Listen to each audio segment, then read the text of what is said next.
আগে আমাদের ঘর সামলাতে হবে, আমাদের নিজেদের ব্যর্থতা দেখতে হবে। যদি সবাই এত বড় বড় নেতা, কেন জেতা হলো না দুটো আসন? কিসের জন্য জেতা হয়নি দুটো আসন? মমতা ব্যানার্জি কোনো খামতি রাখেননি, অভিষেক ব্যানার্জি কোনো খামতি রাখেননি। কেন এই সিট দুটো জেতা হয়নি? কেন কেন কেন জেতা হয়নি? কোথায় বাধা ছিল? 29টা আসন পেয়েছে তৃণমূল কংগ্রেস, মমতা ব্যানার্জির নেতৃত্বে, অভিষেক ব্যানার্জির সেনাপতি।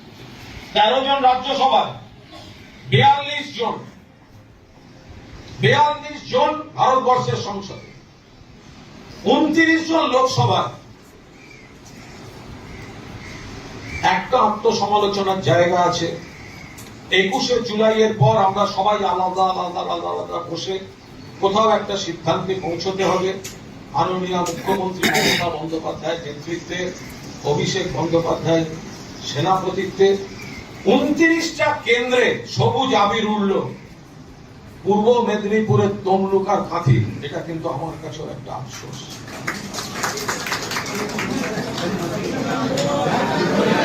কোন কথা হবে না, একটা আওয়াজ হবে না, যা বলবো শুধু আমি বলবো।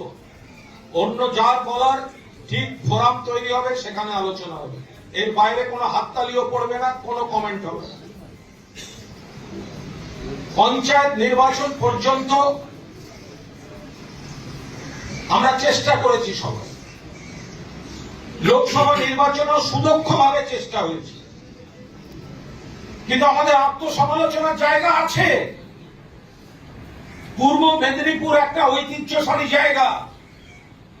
ফিরোজা বিবি শহীদ মাতা আমাদের এখানকার বিধায়ক।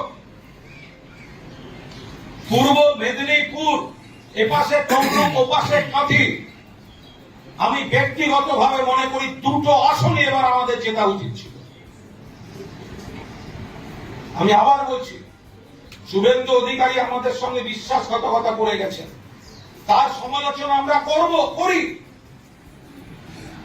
শুভেন্দুর সমালোচনা পরে করবেন, আগে আমাদের ঘর সামলাতে হবে, আমাদের নিজেদের ব্যর্থতা দেখতে হবে। যদি সবাই এত বড় বড় নেতা, কেন জেতা হলো না দুটো আসন? কিসের জন্য জেতা হয়নি দুটো আসন? মমতা ব্যানার্জি কোনো খামতি রাখেননি, অভিষেক ব্যানার্জি কোনো খামতি রাখেননি। কেন এই সিট দুটো জেতা হয়নি? কেন কেন কেন জেতা হয়নি? কোথায় বাধা ছিল?